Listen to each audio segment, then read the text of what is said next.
Saudara, dari Arlington, Virginia, saya Helmi Yohanes dan tim VOA kembali hadir dengan serangkaian berita Amerika Serikat dalam segmen Sapa Dunia. Kita awali dengan harapan tapi juga kekhawatiran mengenai varian Omicron di Amerika Serikat. Kasus COVID mulai menurun di sejumlah negara bagian, tapi keadaan sangat berbeda di sebagian besar wilayah Amerika lainnya yang mengalami lonjakan kasus dan membuat rumah-rumah sakit dipenuhi pasien COVID. Gambaran beragam tampak dalam perang melawan Omicron di Amerika Serikat. Kasus COVID menurun atau melandai di sebagian besar wilayah, termasuk di New York dan New Jersey, tapi kasus masih melonjak di sejumlah negara bagian. Menurut ABC News, negara bagian Wisconsin mencatat lonjakan tertinggi kasus baru per kapita di Amerika. Dan para nakes mengatakan pasien harus mengantri berjam-jam karena tidak tersedianya tempat tidur di rumah sakit. Data menunjukkan selama sepekan terakhir 152.000 pasien COVID dirawat inap. Sementara sekitar 2.100 warga Amerika meninggal dunia setiap hari akibat COVID selama sepekan terakhir. Studi Pusat Pengendalian dan Pencegahan Penyakit Amerika CDC menunjukkan adanya penurunan kemanjuran 2 dosis vaksin COVID yang setelah 6 bulan hanya 57% efektif mencegah rawat inap. Tapi menurut CDC, suntikan booster akan kembali menaikkan proteksi ini menjadi 90%. Sementara itu, pemerintah Amerika mengatakan akan membagikan masker N95 gratis bagi warga melalui apotek dan pusat-pusat kesehatan. Pemerintah Amerika juga sudah mulai mengirimkan alat uji COVID di rumah bagi setiap keluarga yang mengajukan permintaan. Saudara, Amerika Serikat dan Rusia sepakat melanjutkan proses diplomasi untuk membahas isu Ukraina, menyusul pertemuan Menteri Luar Negeri kedua negara. Menlu Amerika Antony Blinken mengatakan akan mengajukan proposal penyelesaian krisis keamanan di perbatasan Rusia-Ukraina pada pekan ini. Pertemuan membahas Ukraina antara Menteri Luar Negeri AS Antony Blinken dengan Menteri Luar Negeri Rusia Sergei Lavrov Jumat lalu belum menghasilkan solusi. The discussion today with Mr. Lavrov was frank and substantive. Rusia menyatakan mobilisasi pasukannya dekat perbatasan Ukraina bukan untuk menginvasi. Россия никогда, нигде, ни разу устами своих официальных представителей не угрожала украинскому народу. Gedung Putih berencana menyampaikan pernyataan tertulis menanggapi aksi Rusia. All of us, Russia included, to increase transparency, to reduce risk, to advance arms control, to build trust. We're coordinating with our allies and partners, and we anticipate that Secretary Blinken and Foreign Minister Lavrov will meet again to continue discussion. Meski negara-negara barat telah menolak permintaan Rusia untuk menjamin agar Ukraina tidak bergabung dengan NATO, analis menilai masih banyak masalah keamanan yang perlu dibahas. So there are some things that are not on the table. But there are some things like missile deployments in Europe, like military exercises. Again, on both sides, missile deployments in NATO, missile deployments in Russia. Military exercises by NATO, military exercises by Russia. Those kind of things can be discussed. And if President Putin wants to climb down,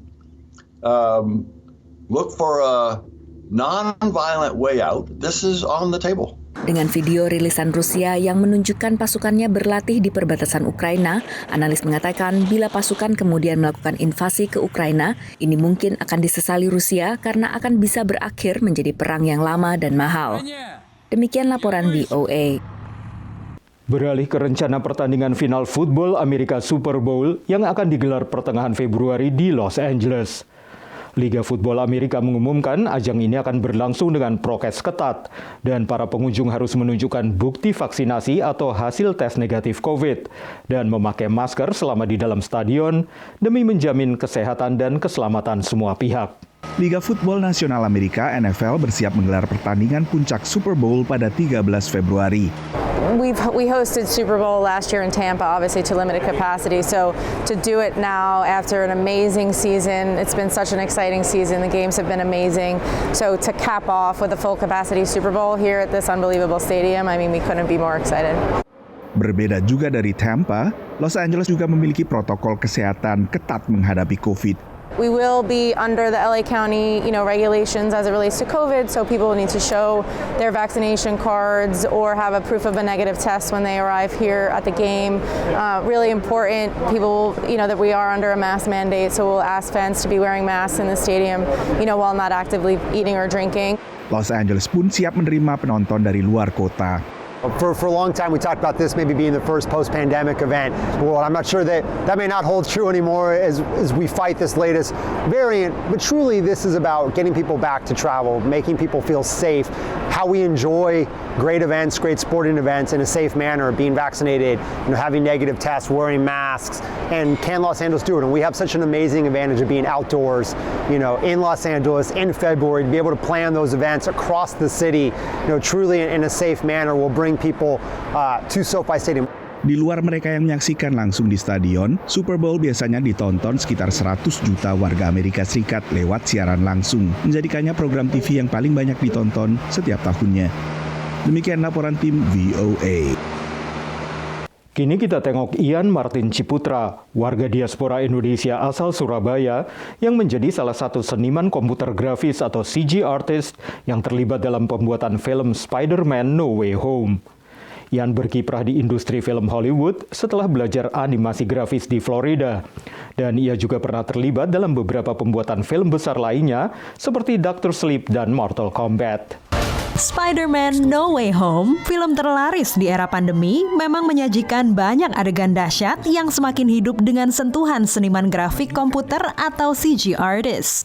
Waktu itu aku dikasih sequence dan itu kita ngerjain reveal pertama kali ya, Green Goblin waktu tanpa dia pakai topengnya sendiri. Ian Martin Ciputra, satu lagi diaspora Indonesia yang berprofesi sebagai CG artist di industri film Amerika. Tak pernah terbayangkan suatu hari ia akan terlibat dalam produksi salah satu film Marvel ini. Excited, takut, dan juga happy, beneran happy, kayak wow kita ngerjain Spider-Man kayak. Ian dan timnya mulai mengerjakan proyek ini bulan September, hanya 3 bulan sebelum filmnya dirilis pada Desember 2021. Making sure biar kelihatan kayak not only sama konsepnya sama dari film originalnya, tapi kita juga enhance, kelihatan lebih detailnya lagi gitu. Mengerjakan proyek ini tidaklah mudah. Ia dituntut bekerja 7 hari seminggu, 12 jam sehari, mengejar tenggat waktu. Tapi respon penonton saat menyaksikan adegan yang dikerjakannya membuat Ian merasa puas dan bangga. Jadi pas waktu mereka tunjukin kayak adegannya Willem Dafoe dipakai Green Goblin itu kayak beneran orang-orang kayak cheeringnya kayak beneran kayak wah kayak timnas Indo menang lah, udahlah it's all worth it gitu. Kemampuan Ian sebagai CG artist juga diakui Rini Sugianto, animator senior Indonesia di California. Dengan experience yang begitu, mulai dari lulus dari sekolah terus kerja, dan dalam jangka waktu yang lumayan pendek udah mulai kerja di high profile projects. I think it's a testament sebagai dari hasil kerjanya dia gitu. Dari Washington DC, VOA. Saudara, kami akan kembali dengan Sapa Dunia Senin depan. Terima kasih atas perhatian Anda. Dari Arlington, Virginia, saya Helmi Yohanes dan tim VOA.